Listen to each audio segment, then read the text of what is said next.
Hello friends, welcome to knowledge hub. तो इस lecture में हम DFA टू रेगुलर एक्सप्रेशन ये कन्वर्जन देखने वाले। इसके लिए हमें जो एक थ्योरम लगने वाला है दैट्स आर्डन्स थ्योरम, तो उससे समझ लेते हैं। तो P एंड Q ये दो रेगुलर एक्सप्रेशन है जिसमें से P जो है अगर एप्सिलॉन नहीं है, P does not contain the epsilon, then R जो है वो अगर इस फॉर्मेट में है R equal to Q plus R P means R भी एक रेगुलर एक्सप्रेशन ही है जिनमें ये रिलेशन है Q प्लस आर पी। तो देन आर का जो वैल्यू है वो Q equal to Q P star ऐसे लिखा जाता है। आर का जो वैल्यू है मीन्स यूनिक सॉल्यूशन आर का वैल्यू हमें निकालना पड़ेगा। तो इस तरह से अगर इक्वेशन है तो आर का value R equal to Q P star होता है। तो यहां पर देखिए, अगर आप ऑब्जर्व करोगे तो आर जो है वो left and right hand side both side जो है वो रिफ्लेक्ट हो रहा है।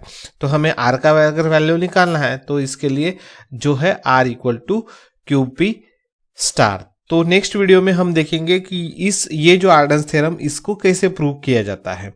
तो इसके लिए हम अलग से वीडियो बनाने वाले हैं। तो DFA टू RE अगर हमें कन्वर्जन करना है तो हमें सिर्फ ये जो आर्डन्स थ्योरम है वो इतना ही ध्यान में रखना है कि इस फॉर्मेट में अगर हमें कोई इक्वेशन मिलता है तो इसका कन्वर्जन या इसके लिए हम ये इस तरह से यूनिक सॉल्यूशन लिख सकते हैं।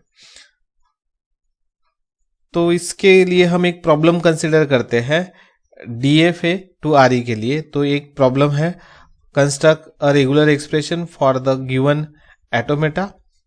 तो ये एटोमेटा दिया है, इसमें 3 स्टेट है Q1, Q2 एंड Q3 और 0 और 1। ये हमें इनपुट सिंबल दिया हुआ है। तो मैं इस बोर्ड के 2 पार्ट्स कर लेता हूं जिससे मुझे आसानी होगी प्रॉब्लम सॉल्व करने में।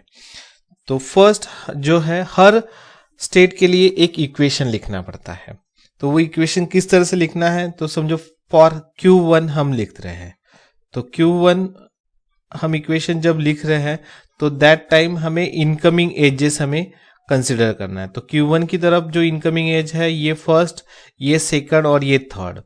तो फर्स्ट जो एज है वो कोई भी इनपुट नहीं लेकर आ रही है, तो इसलिए वहां पे लिखा जाता है एप्सिलॉन। मींस इनिशियल स्टेट के लिए ये जो है एप्सिलॉन लिखना ही पड़ता है, बिकॉज वहां पे इनकमिंग एज है but without taking any inputs वो वहां तक आ रहा है। देन जो है Q1 की तरफ नेक्स्ट जो इनपुट है मींस इनकमिंग एज है ये है वो Q1 से है। तो नेक्स्ट इनकमिंग जो है एज Q1 से ही आ रही है और क्या लेकर आ रही है, 0 लेकर आ रही है। मींस Q1 को जब 0 इनपुट मिलता है तो नेक्स्ट स्टेट Q1 ही है। देन नेक्स्ट जो है इनकमिंग एज ये है Q3 से। तो Q3 से आ रही है, क्या लेकर आ रही है, 0 लेकर आ रही है। तो इस तरह से ये Q1 के लिए इक्वेशन बन गया। तो मैं फिर से एक बार बता रहा हूं कि आपको ये इक्वेशन लिखते वक्त इनकमिंग एजेस के बारे में सोचना है। तो फर्स्ट इनकमिंग एज जो ये है इसलिए एप्सिलॉन लिखा। देन सेकंड ये है इसलिए कहां से आ रही है, तो Q1 से आ रही है, क्या लेकर आ रही है, 0 आ रही है, इसलिए Q1 0 यहां पर राइट किया। देन उसके बाद Q3 से आ रहा है तो दैट्स 1 0 लेकर आ रहा है तो दैट्स Q1, तो Q3 0। देन नेक्स्ट जो है इसको हम बोलेंगे equation number 1। Then second Q2 के लिए जो इक्वेशन लिखना है, देन उसके लिए इनकमिंग एज से 1, 2 और 3। तो फर्स्ट जो है हम Q1 1 फर्स्ट एज ये हो गया। देन Q2 1 ये सेकंड एज हो गया। देन Q3 1 प्लस Q3 1, तो ये हुआ सेकंड इक्वेशन। देन उसी तरह से थर्ड इक्वेशन हम लिखते हैं। तो थर्ड स्टेट की तरफ एक ही एज आ रही है, दैट्स Q2 0। अब हमें ये जो तीनों इक्वेशन जो है ये तीनों इक्वेशन हमें सॉल्व करने हैं, बट हमें जो इक्वेशन इंपॉर्टेंट सॉल्व करना है ये Q1 ही है। बिकॉज ऑफ व्हाट, इसका जो वैल्यू है वही हमारा रेगुलर एक्सप्रेशन होने वाला है, बिकॉज Q1 जो है वो फाइनल स्टेट है। तो अब यहां पर अगर आप ऑब्जर्व करोगे तो Q1 is depend on Q3, then Q3 is depend on Q2 and Q2 is depend on both of Q1 Q1 and Q2, ये तीनों पे भी वो डिपेंड है। तो अब पहले हम क्या करते हैं कि ये जो है इक्वेशन नंबर 3 इसको हम पुट कर देंगे इक्वेशन नंबर 2 में। इक्वेशन नंबर 2 में। तो हमें जो इक्वेशन मिलेगा Q2 equal to Q1 1 plus Q2 1 as it is plus, अब ये जो है Q3 का वैल्यू हमें पुट करना है, तो क्या आएगा वैल्यू Q2 0 और यहां पर जो है 1 एज इट इज। देखो सिर्फ मैंने क्या किया, इस Q3 की जगह पर Q2 0 ये वैल्यू पुट किया है। अब इसको हम सॉल्व करते हैं, तो सॉल्व करते वक्त जो है Q2 0 इक्वल टू Q1 1, अब ये हम Q2 हम कॉमन निकाल सकते हैं, प्लस Q2 1 प्लस 0 1 प्लस 0 1। तो फिर से अब हम अगर समझो आर्डन्स थ्योरम का हम सोचेंगे, तो ये हुआ आर्डन्स थ्योरम के लिए R, देन ये भी है R और R के साथ होता है P, और ये जो बचा हुआ है दैट्स अ Q। मैं प्रीवियस स्लाइड्स पे जा रहा हूं फिर से, देखो R equal to Q plus RP star, तो यहाँ पर वही है Q प्लस RP हमें मिल रहा है।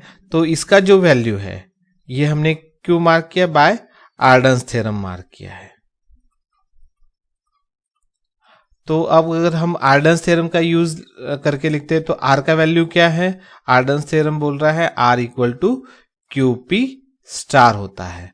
तो R जो है हम कंपेयर करें तो R का वैल्यू है Q2, देन Q का वैल्यू है Q1 1, देन P का वैल्यू है 1 plus 0 1 star, 1 plus 0 1 star means P है, और बाय यूजिंग दिस फॉर्मूला ये जो यूनिक सॉल्यूशन है इसके लिए स्टार हमने यहाँ पे पुट कर दिया। तो ये हुआ Q2 का वैल्यू। अब ये जो Q2 का वैल्यू है हम क्या करेंगे, Q3 में रख देंगे, मीन्स इक्वेशन नंबर 3 में पुट करेंगे, पुट इन इक्वेशन 3। अब ये इक्वेशन 3 में क्यों पुट करना है, तो हमें जो वैल्यू मिलेगा in the form of Q1 मिलेगा, Q3 का वैल्यू जो मिलेगा वो in the form of Q1 मिलेगा, और वही वैल्यू हम फिर से Q1 में पुट कर सकेंगे। तो Q3 जो है वो आएगा Q3 इक्वल टू, ये Q2 का वैल्यू है तो ये एज इट इज लेना है, Q1 1 then 1 plus 0 1 star, then जो 0 है दैट्स 1 0। तो ये हो गया हमारा Q3 का वैल्यू। अब इसे पुट करना है हमें equation number, put in equation 1। तो पुट इन इक्वेशन 1 में अगर करते हैं तो हमें क्या मिलेगा, Q1 equal to epsilon plus Q1 0 plus, अब Q3 का वैल्यू हमें एज इट इज कॉपी करना है यहाँ पर, तो Q1 1 then 1 plus 0 1 star 0 0 1 star 0।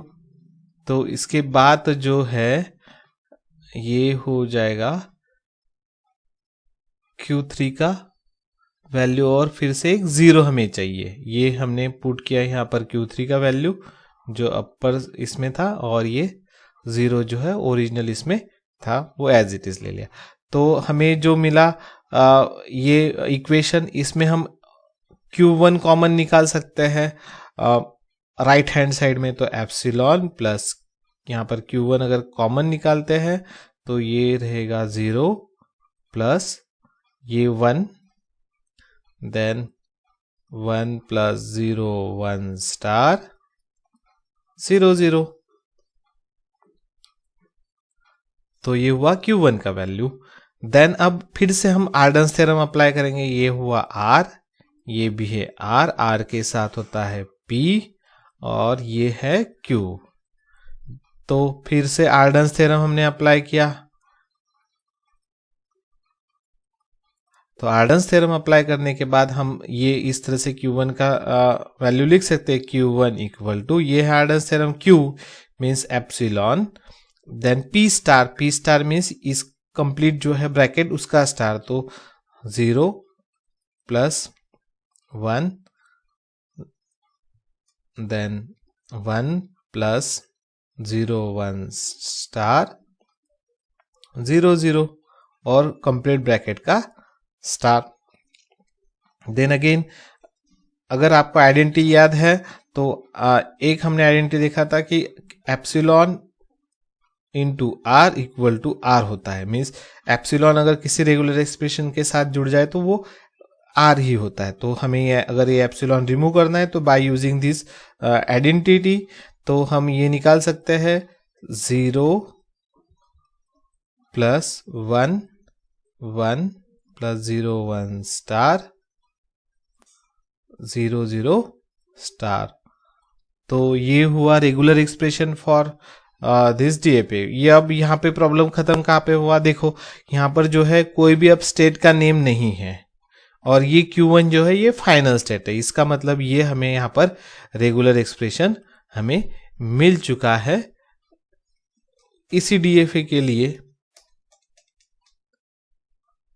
Regular expression इसी डीएफए के लिए मिल चुका है। तो इसको हम वेरीफाई भी कर सकते हैं। तो फर्स्ट लैंग्वेज में जो हम स्टार है तो स्टार अगर हम लैंग्वेज लिखेंगे तो फर्स्ट वर्ड इसमें आएगा एप्सिलॉन। तो यहाँ पर देखिए कि विदाउट टेकिंग इन इनपुट्स हम फाइनल स्टेट में जा रहे हैं। देन नेक्स्ट 0 प्लस है, मीन्स सिंगल 0 भी इसमें पास होना चाहिए तो सिंगल 0 भी पास हो रहा है। देन 1 के बाद जो है 1 ये हमने यहां से लिया, ये 1 ये समझो हमने नहीं ले रहा है, स्टार है इसलिए। देन 0 0 तो 1 0 0 ये भी पास होना चाहिए तो 1 0 0 ये भी फाइनल स्टेट तक जा रहा है।